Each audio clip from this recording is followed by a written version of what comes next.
ಊಸರವಳ್ಳಿ ಯಾರ್ತನೇ ನೋಡಿಲ್ಲ. ಇದನ್ನು ಗೋಸಂಬೆ ಅಂತಲೂ ಕರೀತಾರೆ. ಇಂಗ್ಲೀಷ್ ಭಾಷೆಯಲ್ಲಿ ಚೆಮೇಲಿಯನ್ ಅಂತ ಹೇಳ್ತಾರೆ. ಹಲವಾರು ಜಾತಿಗಳಲ್ಲಿ ಗೋಸಂಬಿಗಳು ಇರ್ತವೆ. ಪ್ರದೇಶಕ್ಕೆ ತಕ್ಕಂಗೆ, ಏರಿಯಾಗೆ ತಕ್ಕಂಗೆ ಹಾಗೂ ಪ್ರಕೃತಿಗೆ ತಕ್ಕಂಗೆ, ನಿಸರ್ಗಕ್ಕೆ ತಕ್ಕಂಗೆ ಆ ಏರಿಯಾದಲ್ಲಿರುವಂತೆ ಗೋಸಂಬಿಗಳು ತಯಾರಾಗಿರ್ತವೆ. ಹಾಗೂ ಈ ದೇಹವನ್ನು ಪಾರ್ಶ್ವವಾಗಿ ಸಂಕೇತಗೊಳಿಸ್ಕೊಳ್ತವೆ. ಅಂದರೆ ನಾವು ಮಲಗ್ತೀವಿ ನೋಡಿ ಜೀರೋ ಆಕಾರದಲ್ಲಿ, ಕೈ ಕಾಲು ಇದು ಮಾಡಿಕೊಂಡು ಒಂದು ಸೈಡ್ ಆ ಥರ ಇದು ಮಾಡ್ಕೊಳ್ತವೆ. ಹಾಗೂ ಬಾಲ ಅತಿ ಉದ್ದ ಇರುತ್ತಲ್ಲ, ಅದನ್ನು ವೃತ್ತಾಕಾರದಲ್ಲಿ ಮಡಿಸ್ಕೊಳ್ತವೆ. ಅದೇ ರೀತಿಯಾಗಿ ಇವು ಹಲ್ಲಿಗಳನ್ನು ಕೀಟಗಳನ್ನು ಹಿಡಿದು ತಿಂತವಲ್ಲ, ನಾಲಿಗೆ ಆ ಥರ ಅತಿ ಉದ್ದದ ನಾಲಿಗೆ ಇರುತ್ತೆ ಇವು. ಹಾಗೂ ಬಹಳ ವೇಗವಾಗಿ ಚಲಿಸುತ್ತೆ ಆ ನಾಲಿಗೆ. ಅದರ ಮುಖಾಂತರ ಕೀಟಗಳನ್ನು ಹಾಗೂ ಪಕ್ಷಿಗಳನ್ನು ಹಿಡಿದು ತಿನ್ನುತ್ತೆ. ಬಾಲವನ್ನು ಸುರುಳಿ ಆಕಾರದಲ್ಲಿ ಸುತ್ತುಕೊಳ್ಳುತ್ತೆ ಎಷ್ಟೇ ಉದ್ದ ಇದ್ದರೂ. ಕೆಲವು ಗೋಸಂಬಿಗಳು ಹೆಲ್ಮೆಟ್ ಆಕಾರದ ತಲೆಯನ್ನು ಹೊಂದಿರ್ತವೆ. ನೋಡಿ ಗೋಸಂಬಿ ಯಾವ ಥರ ನಡೆಯುತ್ತೆ ಅಂತ ನೋಡಿ. ಏನು ಮನುಷ್ಯ ಅಂಗವಿಕಲ ಇದ್ದಾಗ ನಡೀತಾನಲ್ಲ ರೋಗಿಷ್ಟ, ಆ ಥರ ನಡೆಯುತ್ತೆ ನೋಡಿ ಒಂದು ಸಾರಿ ಅದನ್ನು.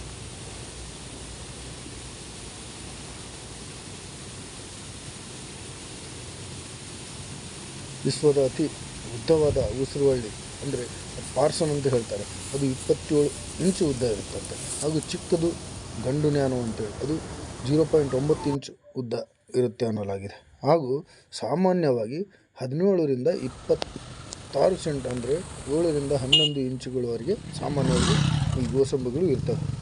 ಯಾರೇ ಹೆದರಿಸಲಿ, ಯಾರೇ ಬೆದರಿಸಲಿ, ಯಾರೇ ಹೊಡಿಲಿ, ಬಡಿಲಿ, ಸಾಯಿಸಲಿ, ಅದೇನು ತನ್ನ ಆಕಾರ, ತನ್ನ ಪ್ರಕೃತಿ ಏನಿದೆ ಅದ್ರ ಪ್ರಕಾರನೇ ಇರುತ್ತೆ. ಅದು ತನ್ನ ದೇಹದಲ್ಲಿ ಆಗುವ ಹಲವಾರು ಬದಲಾವಣೆಗಳು ಅಂದರೆ ಭಯ, ಪ್ರೀತಿ, ಸಂಕೋಚ, ಹೆದರಿಕೆ, ಈ ಥರ ನಿಸರ್ಗಕ್ಕೆ ತಕ್ಕಂಗೆ ಯಾವ ರೀತಿ ಇರಬೇಕು ಆ ಥರ ಆದಾಗ ಅದರ ತಕ್ಕಂಗೆ ಈ ಊಸರವಳ್ಳಿಗಳ ಬಣ್ಣ ಬದಲಾಗುತ್ತೆ. ಯಾಕಂದರೆ ಪದರು ತೆಗೆದುಕೊಂಡು ಒಳಗಡೆ ಬೇರೆ ಪದರು ಇರುತ್ತೆ, ಹೊರಗಡೆ ಚುಕ್ಕಿ ಆಕಾರ ಈ ಥರ ಇರುತ್ತಲ್ಲ, ಅದೆಲ್ಲ ಚೇಂಜ್ ಆಗ್ತಾ ಹೋಗುತ್ತೆ ಅನ್ನೋ ಮಾತು. ಅದಕ್ಕೋಸ್ಕರನೇ ಅವನ್ನ ಬಣ್ಣ ಬದಲಾಯಿಸುವ ಊಸರವಳ್ಳಿ ಅಂತಲೇ ಹೇಳ್ತಾರೆ ಜನ. ಆದರೆ ಅದು ಆ್ಯಕ್ಚುಲಿ ಬಣ್ಣ ಬದಲಾಯಿಸೋದಷ್ಟು ಕಡಿಮೆ. ಇದು ನೋಡಿ ಇದೆಯಲ್ಲ, ನ್ಯಾಚುರಲ್ ಬಣ್ಣನೇ ಬದಲಾಯಿಸ್ತಾ ಇಲ್ಲ, ಯಾವ ಥರ ಇದೆಯೋ ಅದೇ ಥರ ಇದೆ. ಆದರೆ ನನಗೆ ಹೆದರಿಕೆ ಆದಾಗ, ಜನ ಎದುರುಗಡೆ ಇದ್ದಾಗ ಹೆದರಿಕೆ ಆದಾಗ ಒಂದು ನೀಟಾಗಿ ಸ್ಮೂತಾಗಿ ಒಂದು ಸೌಂಡನ್ನು ಬಿಡುತ್ತೆ. ಅದು ಏನು ಹೇಳ್ತಿರ್ತ ಮನಸ್ಸಿನ ಭಾವನೆ ಅದರಲ್ಲಿ ಹೇಳ್ತಾರೆ.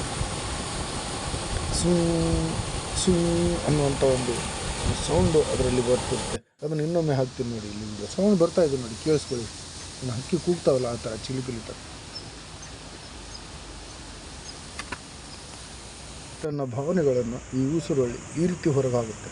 ಅದನ್ನು ಅರ್ಥ ಮಾಡ್ಕೊಳ್ಳೋಕ್ಕೆ ಮನುಷ್ಯರಿಗೆ ಆಗೋಲ್ಲ ಅಷ್ಟೇ. ಅವು ಊಸರವಳ್ಳಿಗಳಿಗೆ ಗೊತ್ತಾಗುತ್ತೆ ಅದು ಏನಂತೇಳಿ. ನೋಡಿ, ಮನುಷ್ಯನಿಗೆ ಹೆದರಿ ತನ್ನ ದಿಕ್ಕನ್ನೇ ಬದಲಾಯಿಸುತ್ತೆ. ನಾವು ಎದುರುಗಡೆ ಇದ್ದಾಗ ತನ್ನ ದಿಕ್ಕನ್ನೇ ಬದಲಾಯಿಸುತ್ತೆ. ಆ ಒಂಥರ ಹೆದರಿಕೆಯ ಒಂದು ಸೌಂಡ್ ಹಾಕುತ್ತೆ. ಈಗ ಕೂಗುತ್ತೆ ನೋಡಿ, ಕೇಳುವಂತೆ.